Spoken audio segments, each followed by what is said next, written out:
Ngayong araw nga pala ay gagawa tayo ng DIY na lalagyanan ng beta. Sa pag-aalaga nga nito ay gusto ko rin makatipid. Hindi ko nga pala akalain na dumadami na sila. Ang wish ko nga pala ay madagdagan pa to. Sa mga fish keeper dyan, totoo nga pala ang kasabihan na kapag nag-alaga ka ng isda, dadami din ang aquarium mo.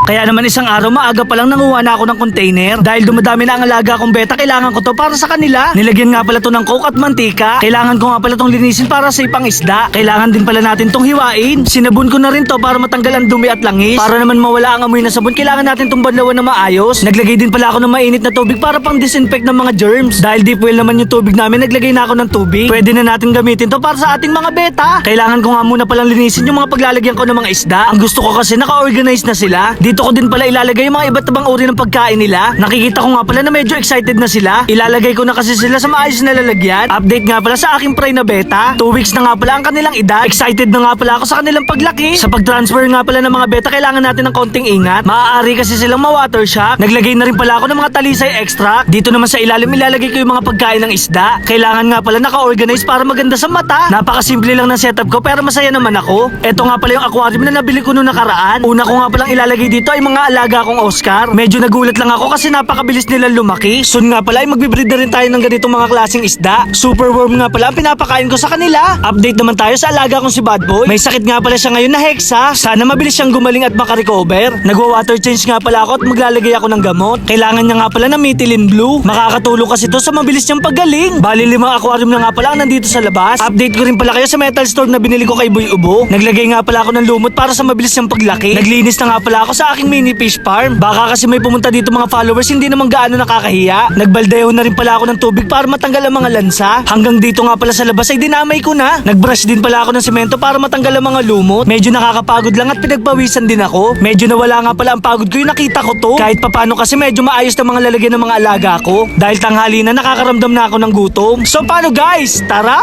Bibili na nga lang pala ako ng lutong ulam. Mabuti na lang merong bilihan dito malapit sa amin. May gulay nga pala silang chapsoy at paborito kong dinakdakan. Bumili na rin pala ako ng isang order na sayote. Kaya naman pag-uwi ko sa bahay, pinakain ko muna si mama. Syempre dahil gutom na ako, food trip na naman si Kuya Boy Macho nurin nyo. Marami pa kasi akong gagawin after ko nito. Pagkatapos kong kumain, magwawalis naman ako dito sa taas ng bahay namin. Dahil may nakatutok nga pala sa aking camera, syempre sipag-sipagan muna tayo. Char. Araw-araw ko na kasing ginagawa to pagkagising pa lang ng umaga. Pagkatapos ko magwalis, kailangan natin magpunas ng sahig. Ang kaso lang guys, napansin ko wala na yung hawakan nito. Dahil hindi ko na magagamit to, kailangan na natin tong itapon. Dumating na kasi yung binili ko sa Shopee. Guys, hulaan nyo nga pala kung ano to. Bumibili nga pala ako ng mga bagay-bagay para sa makabuluhang bagay. Joybus nga pala ang tatak nito. Dahil siguro dito hindi na ako mahirapan pang maglinis ng sahig. Napakalambot nga pala ng kanilang basahan. Hindi nyo nga pala paproblemahin to kapag nasira. May kasama na kasi tong extra pampalit. Dito naman kailangan natin maglagay ng tubig para mabasa-basa yung basahan pag ginamit. Meron din pala kasama to napakahabang handle. Dahil kailangan na natin tong gamitin, maglalagay muna ako ng tubig. Meron din pala to napakakomportabling hawakan. Ang kailangan lang nito ay paikot-ikutin muna natin yung basahan. After nun, kailangan muna natin siyang ilak para hindi siya gumagalaw kapag ginahagod na natin sa sahig. Hindi mo na paproblemahin yung muko kapag ginagamit mo to. Napaka-komportable niya kasing gamitin. Kahit kasi sa ilalim ng kama, kasyang-kasya. Pwede nyo rin tong gamitin kahit sa ilalim. No need na rin pala kayo dito magpiga. Ipapasok nyo lang siya dito at papaikot-ikutin. Pagkatapos nito, pwede nyo na ulit gamitin. Makikita nyo nga pala dito yung dumi na natanggal sa basahan. Sa aking paglilinis, eto na nga pala yung naging resulta. O diba, napakalinis na. So paano guys, hanggang dito na lang. Maraming salamat sa panonood. Paalam! Yeah!